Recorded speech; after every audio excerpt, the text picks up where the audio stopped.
बैसाख का महीना चल रहा है मेरी जीजियों। मिट्टी के पात्र का जल, मिट्टी के पात्र का जल, कोई मटकी हो, मटकी नहीं हो तो कोई दिया हो, कोई कुल्हड़ हो, उसमें जल भर कर रखो पूरी रात। सुबह उस जल को थोड़ा सा लेकर जाओ और शिव जी को समर्पित करो। गंगेश्वर महादेव का नाम ले। कौन से महादेव? गंगेश्वर। वो मिट्टी के पात्र का जल जब तुम शिव जी को चढ़ाओगी और उसी जल को कटोरी में झेल कर लेकर आओगी,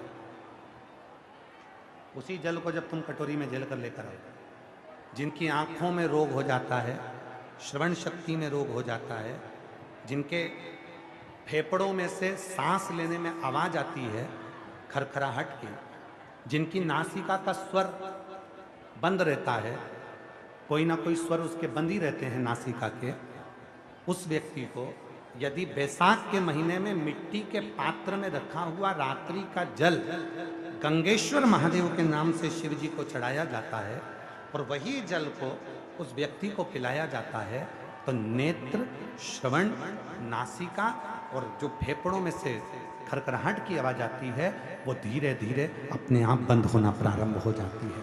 गंगेश्वर। और इसी जल की प्रधानता, इसी जल की प्रधानता गंगेश्वर। बोल गंगेश्वर महादेव की जय।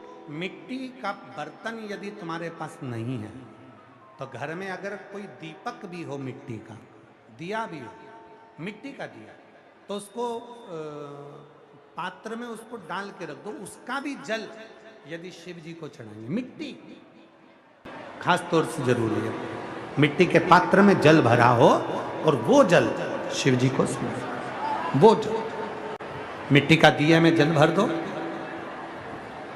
या मिट्टी का कोई पात्र हो उसमें जल भर दो, वो जल काम कर दो। यही जल, ध्यान देना, जिस स्त्री, जिस पुरुष, जिस नारी, जिस बहन, जिस भाई की कंधे से लेकर नीचे कमर तक रीढ़ की हड्डी में अगर दर्द रहता है, सुबह सुबह आप उठते हो और उठने पर कमर में बहुत दर्द सा लगता है, तकलीफ सी लगती है और बहुत ज़्यादा कष्ट होता है, तो रीढ़ की पूरी हड्डी में अगर दर्द रहता है तो उसको स्मरण करना चाहिए। मिट्टी के, ये बैसाख के महीने में प्रदोष के दिन का उपाय है। बैसाख के महीने की कोई भी प्रदोष, दोनों प्रदोष में से किसी भी प्रदोष में, प्रदोष के एक दिन पहले रात्रि को मिट्टी के पात्र में एक दुर्वा,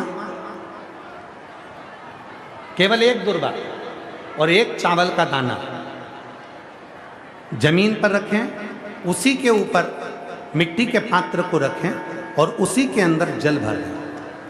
वही दुर्वा, वही चावल का दाना प्रदोष के दिन लेकर जाएं, शिव जी को समर्पित करें। मिट्टी के पात्र में जो जल है वो शिव जी को समर्पित करें, गंगेश्वर महादेव का नाम लेकर। वो दुर्वा भी उठाकर लेकर आए, चावल भी उठाकर लेकर आए, चढ़ा हुआ जल भी लेकर आए।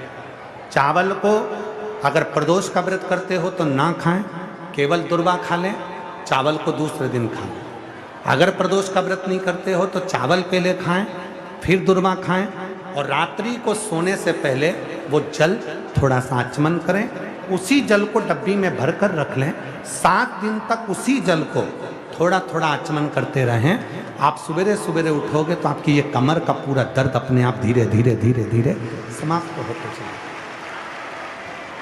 पर शिव जी का नाम स्मरण रखिएगा। कौन से महादेव? जम के बोलो जरा, गंगेश्वर महादेव। बोल गंगेश्वर महादेव की जय।